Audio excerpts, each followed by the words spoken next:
What's going on, everyone? Welcome back to Cashed Out, and today we're going to be talking about one of my favorite new purchases. There's actually been a lot of new purchases of new equipment that I've needed, especially with the Lumix S5ii. I've really been enjoying my use and my time using the S5ii for everything from weddings to corporate works to photo sessions. It's been everything I expected it to be, so that's been a really good thing. The one thing that I haven't had with the S5 kit is I haven't had a proper 50mm lens to be able to use on it. When I left Canon, I had the 50mm 1.8. It's just the EF version that I adapted, and it was working super good, super nice. So coming over to Lumix, I wanted to get the 50, and I actually needed it. So I was actually shooting a wedding a couple months ago, and we're shooting at a venue that I've been at before, and I remember last time I shot there, I didn't have anything that was wider than a 2.8, and that made my life a little bit hectic in terms of like the reception, in terms of the dance floor, in terms of all those things. So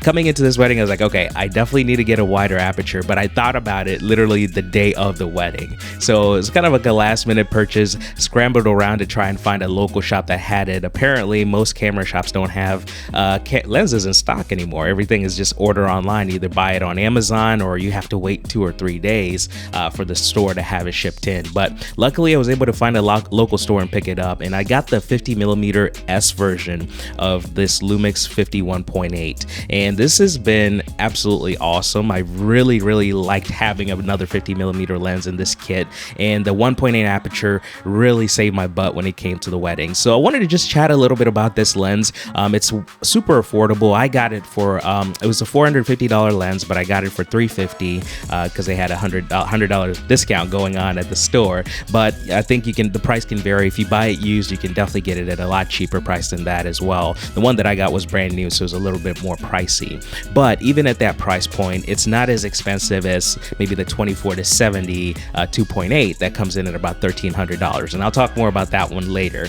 But this lens, this 50mm lens, it is absolutely just a super solid lens for the price point, for the quality. It produces very nicely, and I was very thankful that I got it for that wedding. And when it comes to the build quality, it is very plasticky. That's the one thing that I noticed, and obviously it comes with a price point. It's not part of their S Pro line, so you're not going to get all the metal and all the high quality build material.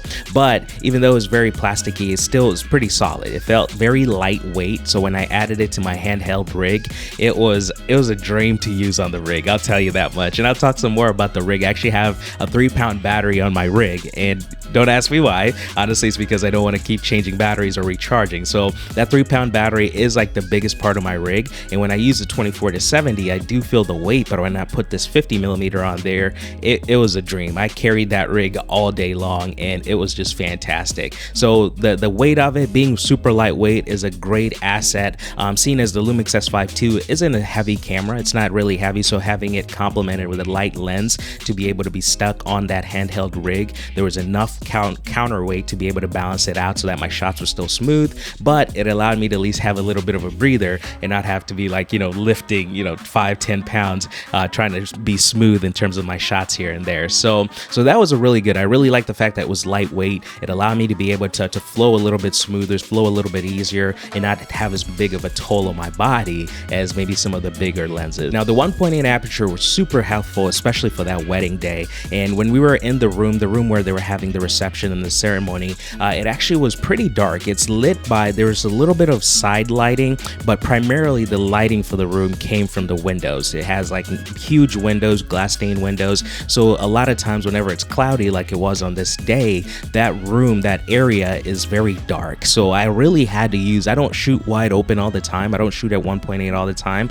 but in this situation I really had to utilize that a lot, and this thing came in clutch. Like, it was fantastic. The image looked really good. It did a good job of separating the subject from the background, gave me some really solid bokeh, especially in that dark room. I was still able to capitalize on that. When we were doing the dances during the open dance, it looked really good because I was just kind of running around the crowd and capturing different people, capturing different crazy stuff happening on the dance floor, and it did a phenomenal job of giving me, obviously we had some lighting on the floor, but using the wider aperture helped me a ton to keep a lower ISO and gave me a cleaner image when I came into the editing room. So I really loved using this lens, and the only thing that I kind of noticed that was, I guess, a con in terms of it was that there was a little bit of color fringing, a little bit of like a chromatic aberration when it came to the higher, like the brighter areas. So I was shooting a clip of the bride and groom's rings, and there was a lot of light being reflected off of the rings. So some of the edges had a little bit of that like magenta fringing here and there.